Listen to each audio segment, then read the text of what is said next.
Okay. Thank you, everyone. Could you please start making your way back? Good morning. Good to see you here this morning. That would have had to have been a low point with the pillow fight comment, but anyway, let's try and forget about that. If you have your Bibles there, you can open them up to John chapter 13, verse 1 to 17. I'm not going to read it out this morning because I'm going to be covering it in as we go along, but just so you have it there. And also there are notes in the app.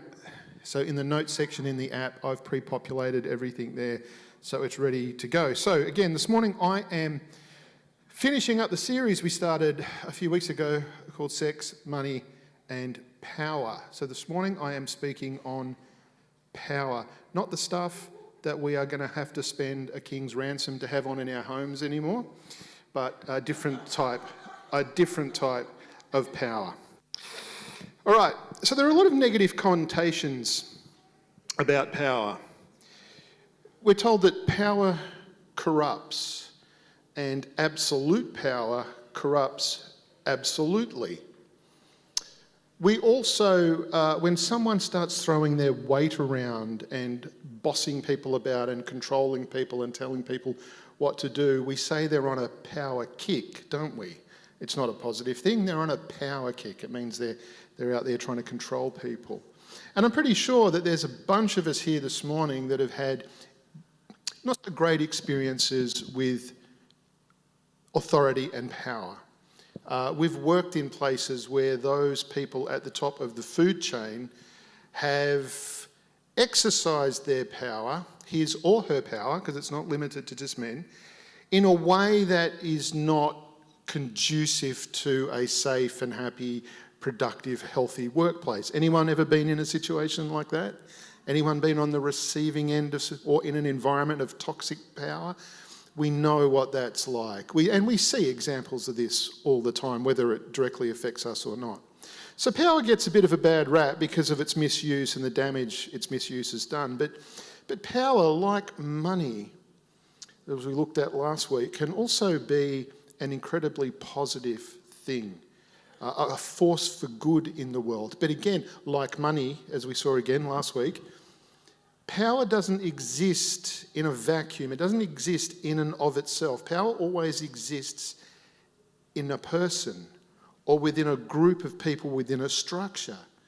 Therefore, whether the power is used for good or for ill, whether it's something that is life-giving or whether it is something that is toxic, that's not power's problem. That is the hearts of the people who are exercising the power. Are you with me? It comes from in here. Now, before I get into the passage we're looking at this morning, let me just start by defining what I mean by the word power. Power is not an easy thing for us to find, and so I had to go scrambling around, and I defer to much smarter people than myself on this who came up with a very good explanation, and I'm paraphrasing their explanation because it was a bit wordy. But fundamentally, power is the ability to make something of the world, both stuff and sense. So not to just create something, not just create stuff, but also to be able to shape or influence things in the world. Now, everything in creation has that first order of power, the ability to be able to create stuff, right? To be able to create something. But the ability to have a voice and have a say and to shape and to influence the world, that is a uniquely human thing. And all of us in this room today, we have some type of that power, although not every human in the world has that type of power or has the opportunity to exercise that type of power. That's why when we see groups of people who are enfranchised, we say that they have usually been disempowered, and therefore whenever we do anything to work to help to get them a place at the table, to have a voice and to have a say and to be able to, be responsible for shaping something, we call that empowerment, right? So power is the ability to make something of the world, both stuff and sense. Now, why this is relevant to us today is that everyone in this room, as I said, to some extent, in varying degrees and varying ways, we have this second type of power. We're in positions where we are able to shape the world or shape our world in some way. Now, you might be the boss of a company or something. Any bosses here this morning, right? You might be a boss. I'm in a position where I have a great deal of opportunity to throw my weight around, both literally and metaphorically, where I'm able to have a say as the senior pastor of this church in the type of church this is, and it's going to be coming, and what we're doing. I'm not the only voice, but I do, in fact, have a voice. That's power. You might be a teacher or a manager or a supervisor or a team member with some authority to contribute in how things work where you are. You might be a parent, a coach, a prefect, a school captain. You might be on a committee or a board or something. You may not have necessarily any real positional power in the world, but you have influence in the spheres of life where you operate. And so you have a say and a voice in shaping things and creating things. But how we use that power and shape the world depends on how we exercise and to what end we use that power, which brings us to this story we're looking at in John chapter, what did I say? 13? 13, John chapter 13. And I love this passage that we're looking at today. I love it because on the surface it looks like a really nice, kind, benign story about Jesus doing something lovely for his disciples. And he is. But it's actually much more than that. We get a bit squeamish in church, and usually when we use this passage, we usually use it to talk about servanthood, or we use some other similar soft term, because we actually don't want to admit to ourselves what Jesus was really doing and really taking on. Jesus is not giving us a nice, cosy example of servanthood. He is engaging in a brutal takedown on the contemporary understanding and exercise of power. That's what's going on in this. You know, we talk about Jesus being a revolutionary, we talk about him being countercultural, but so often we listen to his teachings and we see the things that he does, and we don't really understand how genuinely revolutionary they were, and how in stark contrast they stood to the world around him. And this is why he kept getting in trouble, right?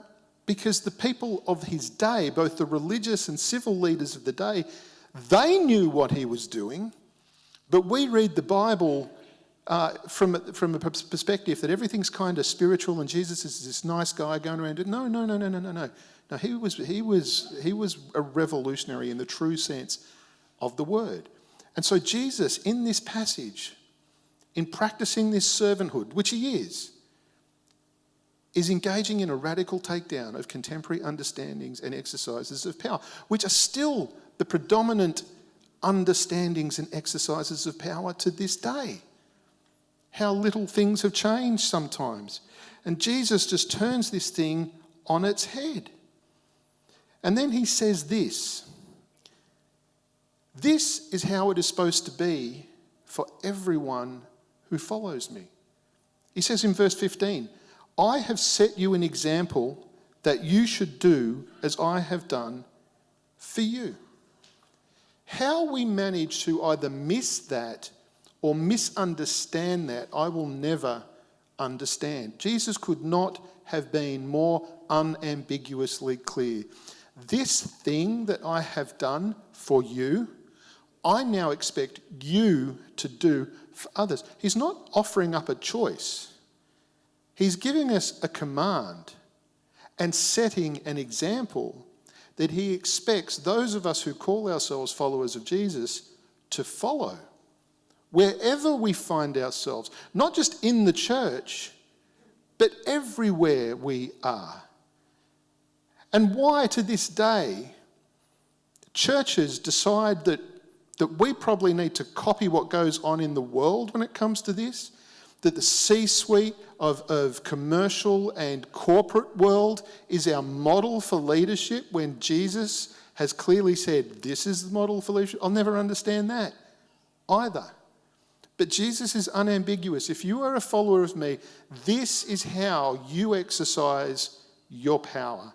This is how you exercise your authority. This is how you use your position in the pyramid or in the org chart, this is how that you do it, the way that I am doing it.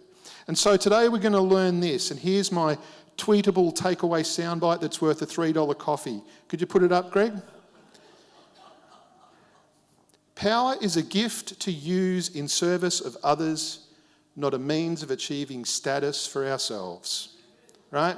Service is a gift to use in service of others, not a means of achieving status for ourselves. Leadership lesson ends. Now go and do it. End of story. So today we're going to see this, right? We're going to see, one, that Jesus does not abolish power. He redefines it. We're going to see, two, that Jesus doesn't relinquish power. He exercises it in a very unexpected way. And three, Jesus doesn't need status for security. His security is what drives his servanthood. So we're going to see all three things there. Look at the first one. Jesus doesn't abolish power. He redefines it. Like I said, what Jesus did was revolutionary, and it still is. He makes power about serving rather than being served. He makes it about serving rather than being served. And you think about the context that Jesus was in, right? He was living in a land that was under the thumb of the Roman Empire, the world superpower. And at the time of Jesus, the Roman Empire was nearly at its largest possible extent. It had large swathes of Europe, the tip of northern Africa, southern part of Asia, down into Syria, Israel, and bits of Arabia. It was absolutely huge. They controlled all of that, and their power all over the world was used for one specific purpose: to serve Rome. That was it. And at the top of their org chart was a guy called Caesar, and he had some cronies as well. And the point of their power was to make sure that in all these lands that they subjugated and exploited absolutely everyone for their own purposes, to serve their interests and their well-being and their lifestyles and their ambitions. End of story. Everything about their use of power was one way, and it was from the bottom up to them to deliver them the goods. And you know what? They were brutal in how they went about doing it. They didn't go around trying to get people on side, right? They didn't go around trying to encourage people to step up and support the Roman Empire, right? No. You complied or you got crucified. There's your choice. You're either going to do what we tell you to do or you're going to get crucified. That's it. That's still management playbook in some places, isn't it? You know, I mean, you can't literally crucify people, although I'm sure some people would try if they could. But that's still the playbook, isn't it? You will comply or else. So in those days, it was quite brutal. And you know, monkey see, monkey do, right? If all you've ever seen modelled is that type of power and authority and leadership, then it shouldn't surprise us that people who live in those contexts, like we do today, think that that is how power and authority and leadership is actually expressed. And it wasn't Rome's fault. All this stuff predated Rome. The Egyptians did it this way. The Greeks did it this way. Even Israel did this stuff as well, which was why God was so opposed to them having a king. If you remember that story, they came to Samuel the prophet and they said, "Give us a king so we can be like everyone else," which just shows a massive failure of imagination, right? And a massive lack of faith. Because God had for Israel a plan to be a completely different type of nation that would reflect the world, what the world could look like if it lived under God's leadership and not just man's, right? And so they come to Samuel and they say, "Give us a king." God says, "Look, fine. Look, Samuel, they're not rejecting you, they're rejecting me. But I want you to tell them this. If they get a king, that king is going to take advantage of them. This is what kings do. He's going to take their men and he's going to put them in their army. He's going to take the girls, they're going to be his wives, they're going to be pressed into service. He's going to take a tenth of your grain, a tenth of your flock, and he's going to turn you into his slaves." That's what's going to happen, because that is the gravitational pull of corrupt leadership, right? That's what happens. Everything goes up and nothing comes down except barking orders, control, subjugation, and exploitation. So that's the world they're living in. And so one day Jesus is walking along with his disciples, as they did. And the brothers James and John say to Jesus, "Jesus, We want you to promise that when you come into your glory, that is when you get to be King of Israel, because that was their expectation, you will give us the right to sit at your right and left hand. And Jesus goes, look, you don't really understand what you're asking. One of the things we miss about that passage is Jesus was actually saying, it's not for me to give, and you don't really know what you're asking, because when Jesus came into his glory, there were two people at his right and left hand. They were hanging on either side of the cross with him, right? We missed that bit. But he says, you don't know what you're asking. And then he goes on to say this. Greg, can we put it up? This is in Mark 10, 42 to 44. Jesus called them together and he said, you know that those who are regarded as rulers of the Gentiles lord it over them, and their high officials exercise authority over them. Not so with you. Instead, whoever wants to be great among you must be your servant, and whoever wants to be first must be slave of all. For even the Son of Man did not come to be served, but to serve and to give his life as a ransom for many. See, I want you to see what Jesus does here. Jesus does not do away with power or leadership or authority or structures. He never denies that they exist. He never denies that they function. He never denies that they are necessary. He never denies that he himself has authority and power and he uses it. He doesn't say, no, guys, this is not what you need. This is not the world I'm creating. I'm creating like an anarcho-syndicalist commune. Monty Python reference for anyone who's seen the Holy Grail. He doesn't say, no, we're going for a flat structure here. Or I've got this idea for a round table where everyone's just equal. He doesn't say any of that at all. He doesn't try and abolish power or position. He simply redefines them. He says, if anyone wants to be a leader, instead of that being there to serve you, you are to become the servant of all. If you want to be a leader, instead of being at the top of the organisational chart or the top of the organisational pyramid, you need to put yourself at the bottom and lead from the bottom up. Instead of your position being about power and making you first in everything, it means you need to start making yourself last. He doesn't abolish power, he simply redefines it. So Jesus doesn't take away our positions or our power or our leadership. He just tells us we need to find a new way to exercise it, which brings me to my second point. Jesus doesn't relinquish power, he exercises it in an unexpected way. It says in verse 4 of John 13, so he got up from the meal, took off his outer clothing, wrapped a towel around his waist. After that, he poured water into a basin and began to wash his disciples' feet, drying them with the towel that was wrapped around them. Then in verse 12 it says, do you understand what I have done for you? You call me teacher and Lord. And rightly so, because that is what I am. Now that I, your Lord and teacher, have washed your feet, you should also wash one another's feet. I have set you an example that you should do as I have done for you. Very truly I tell you, no servant is greater than his master, nor a messenger greater than the one who sent him. Now that you know these things, you will be blessed if you do them. Jesus didn't resign from being Messiah. Jesus didn't resign from being their teacher or their Lord and say, oh, look, I've relinquished that. I'm now just going to be the sort of dog's body. I'm just going to be the foot washer. I'm just going to be the guy that runs around and does everything that needs doing. No, he says, you call me teacher and Lord, and rightly so, for that is what I am. And then as if to reinforce the point, he says, now that I, your teacher and Lord, have done this for you, you need to do this for each other. That's powerful stuff. Why? Because so much of our understanding and exposure to power and position and leadership is all about top-down command and control, isn't it? It's all about someone who is at the top of the pile and usually at a distance just telling us, barking orders, telling us how things need to be done. It's the because I said so style of leadership, and do it because I told you to. Now, if anyone's been a parent, you know how that can work for you sometimes, right? You haven't got time to get into an existential discussion about why you shouldn't be sticking a knife in a PowerPoint, right? Stay away from it because I said so, right? So sometimes there's a place for that, and depending on people's understanding and capacity to comprehend, sometimes a simple, direct, do as I tell you to do is all that is needed.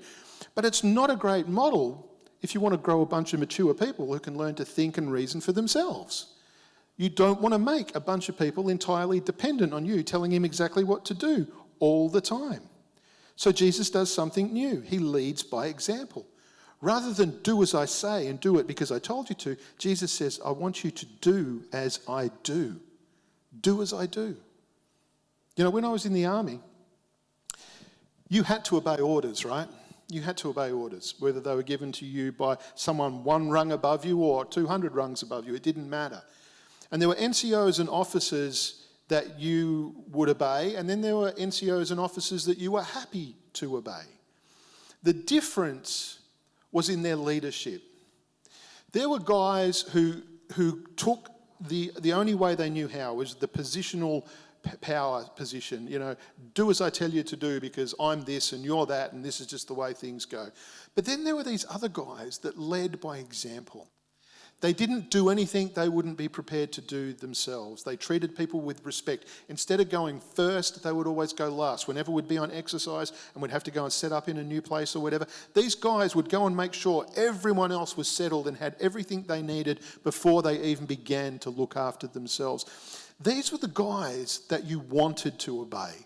These were the guys that you respected. These are the guys that had the best platoons of people who thought for themselves compared to the ones who were just waiting for someone to tell them what to do all the time. How you exercise power and leadership makes a huge difference. It's a difference between a culture of conformity where people will do as you say, otherwise there are consequences, and a culture of ownership because the people do it because they have imbibed it. They have seen it. They have seen your example and they copy your example.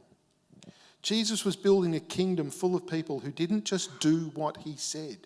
Now let's be clear. Jesus does say, if you love me, you will obey what I command, right? So we do as we're told in that sense. But he also set us an example to follow and commands us to follow that example. He leads by example. He says to his disciples, I did this for you, so you will do the same for others. And by doing the same for others, hopefully the others will then do for others, who will do for others, who will do for others.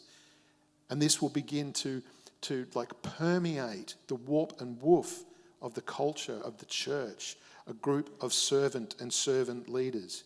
Paul picks up on this in 1 Corinthians 11, and he says to the Corinthians, follow my example as I follow the example of Christ.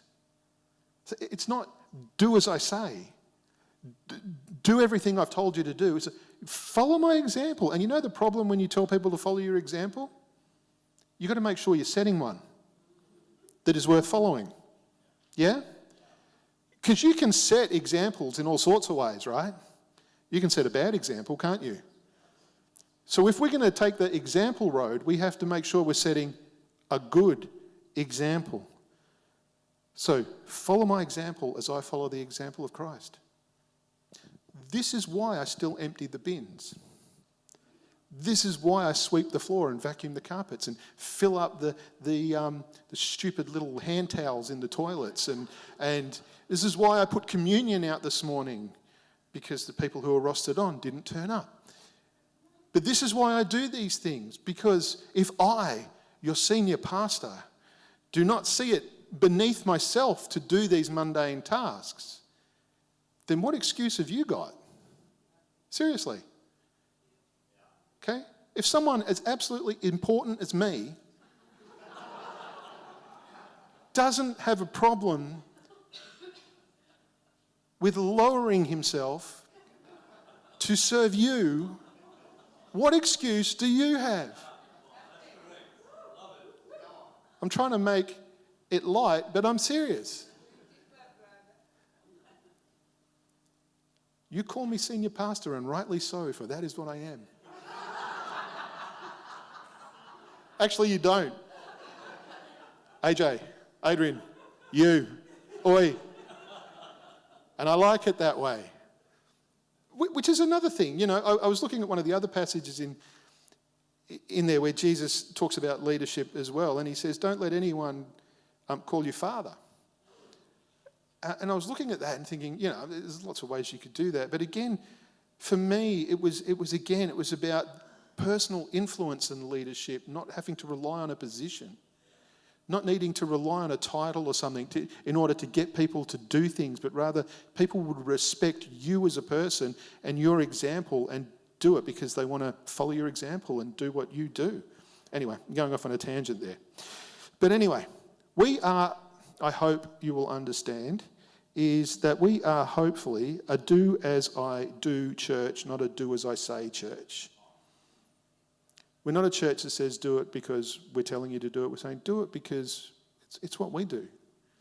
It's what we do around here. From the top to the bottom and from the bottom to the top, this is what we do. We're a do as we do church. Relying on positional power will get you so far because people, in most contexts, they have to do what you say. But that just builds a culture of conformity. Personal influence through your example of service to others will take you so much further and create such a nicer place. Anyway, I've got to plough on. Jesus doesn't need status for security because his security drives his servanthood. So much of toxic leadership, toxic use of power and position stems from people needing to project that they are strong and successful and powerful because they are anything but. They are full of weakness and fear and insecurity. If you find someone throwing their weight around, being controlling, having to rely on their position, you found someone who's weak and insecure. They need to artificially create an environment where it gives them the impression that they aren't those things, usually by control, bullying, coercion, fear, threats, intimidation. Position and power for them are a means of giving them some sort of status that is meant to fill the void in their life so they can feel better about themselves. Jesus was exactly the opposite. Jesus was free to serve. Jesus was free to serve because he was free from the need to be the guy at the top. He was free from the need to be the big dog, you know. He was free from the need to be the guy with the corner office with the view. He was free from all of that stuff that so many other people take so much comfort from. He just didn't need that at all. I'm not saying this to be... I went to a conference once many years ago, and it was in like a Pentecostal church, and you know, Pentecostal churches, they're really big on, you know, honouring your pastors and stuff like that. And we went to this conference, they said, every pastor in here, let's stand up, let's honour the pastors. And I stayed seated. And some people from our church were going, Adrian, you need to stand up, you need to stand up, you need to stand up. But I remember at that time for me, that was a really formative moment in my time because I thought, no, I don't need to be honoured because I'm a pastor. I'd rather be honoured as a person first, right? I don't need that type of thing. And it broke something in me that day. Like, I don't need to be called pastor. I don't need a position.